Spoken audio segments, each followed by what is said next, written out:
12 février, toc toc bonjour de Vaini. Il est 19h23. Je suis exterminé. Exterminé. On a fini le déménagement. C'est rangé petit à petit. Mais j'avais pris 1 kilo. C'est pas grand chose, mais c'est énorme. Je sens que je l'ai perdu parce que j'ai plus la force que j'avais déjà. J'ai plus la concentration du fait de tout gérer, d'avoir géré les papiers, d'avoir géré les agences, d'avoir géré les cartons, d'avoir géré Minouche, d'avoir géré bref, la vie quoi. J'ai plus de concentration, je perds la mémoire. Je sais plus. Je note les crises chaque jour pour montrer au dermato, enfin au neurologue, tout ça. Et j'oublie. Je mets un bâton, j'oublie que j'ai mis le bâton. Célia, elle a été chercher des rideaux pour cacher un peu de la lumière avec mini pouce. Et manque de peau, on n'avait pas mesuré comme il faut et il a fallu retourner changer les rideaux. Et je savais plus ce que j'avais fait de la note. En 2 minutes, j'avais perdu la note.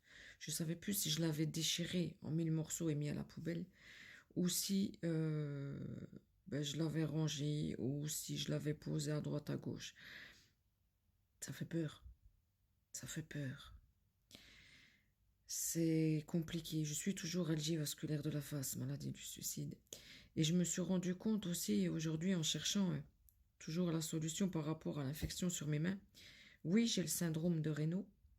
Et en fait, je me suis rendu compte avec un partage qu'il y a eu sur Instagram avec un neurologue qu'en fait, il y a des traitements qui ne sont pas du tout compatibles avec le syndrome de Raynaud, qui vont l'amplifier, qui vont le déclencher et qui vont l'empirer. Et bien, c'est ce qui est arrivé avec moi quand ma main a brûlé, quand j'ai eu les cloques, quand... Voilà, pour ceux qui suivent depuis un moment. C'est fou ce qu'on en apprend quand même. Eh ouais. Donc au début, j'ai cru que c'était moi. Et au final, c'était pas moi. Donc voilà. Le temps est très long. On est au calme quand même. Il y a beaucoup de... Voilà, ça n'a rien à voir avec où on était. C'est juste que là, il va falloir reprendre des forces parce que, les rendez-vous continuent, puis il faut continuer à gérer les choses. Et ce matin, il m'a livré l'oxygène. J'arrive même plus à parler, à former une phrase cohérente. Mes mots étaient mangés, mes mots étaient mâchés. J'ai téléphoné pour changer l'ambulance pour Célia. Au lieu de dire merci, j'ai dit mini pouce. Enfin bref, tout devient compliqué.